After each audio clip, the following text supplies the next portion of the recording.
అందరికీ నమస్కారం. ఈరోజు చాలా సుదినం.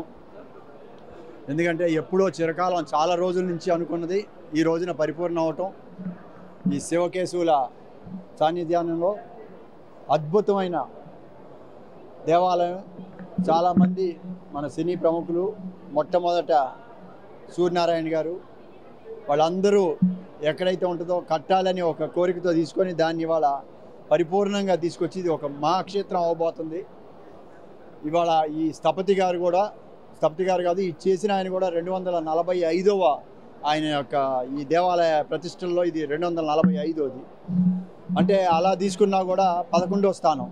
అంటే ఈ యొక్క సరౌండింగ్స్, ఈ యొక్క గాలి సోకినంత వరకు కూడా విపరీతమైన ఆనందాన్ని, సంతృప్తిని, అదృష్టాన్ని ఇస్తుంది. ఎందుకంటే 11 నెంబర్ 11th హౌస్, 2 ధనస్థానం.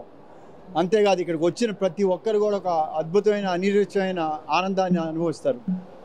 డెఫినెట్గా అందరి సంకల్పం కూడా ఇది చాలా గొప్ప క్షేత్రం అవుతుందని, దానికి తగ్గట్టే అందరూ ప్రయత్నాలు చేశారు. చాలామంది దాతలు వచ్చి వాళ్ళు ముందుకు తీసుకొచ్చారు.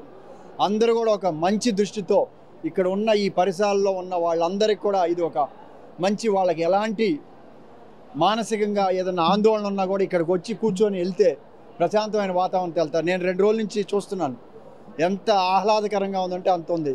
ఇదంతా దీనికి కారణం ఈ స్థల ప్రభావం, వీళ్ళు పురోహితులు వీళ్ళందరూ చేసిన శక్తి, ఇవాళ స్థాపించినవి కూడా. ఎందుకంటే శివకేశవులు ఇద్దరు ఒకే చోట ఉంటాం.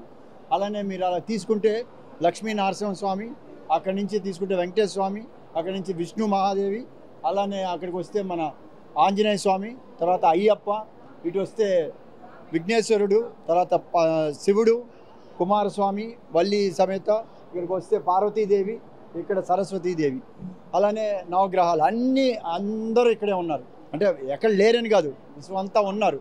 కానీ అందరూ అది దర్శించుకోలేరు. బిగినింగ్గా వచ్చే వాళ్ళకి ఓ దేవాలయం ఉంటే ఓ దేవుడు ఇక్కడ ఉన్నాడనే వస్తుంది. అదే సాధనలో ఉండే వాళ్ళకి ఎక్కడ చూసినా ప్రతి ఒక్క మనిషిలో ఆ దేవుడు కనపడతాడు. సో వాళ్ళు ఎదిగేదానికి ఇది ఒక మంచి ప్రదేశం అవుతుంది.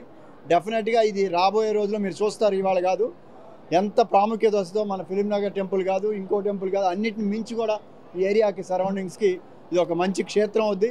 ఇక్కడ చాలా కళ్యాణాలు కూడా జరుగుతాయి, అన్నీ జరుగుద్ది. ఇది ఒక ప్రజల సంతోషంగా ఉండాలి, ఇక్కడ ఉండే వాళ్ళందరూ బాగుండాలనే ఒకే ఒక సంకల్పంతో చేసింది. డెఫినెట్గా ప్రతి ఒక్కరు దర్శించుకోండి. డెఫినెట్గా మీ బాధల నుంచి విముక్తి పొందండి. మీరు ఏ అయితే కోరుకుంటారో ఆ కోరికలన్నీ ఆ భగవంతుడు నెరవేరుస్తాడు. నాకు ఈ అవకాశం ఇచ్చినందుకు అందరికీ ధన్యవాదాలు. Thank you.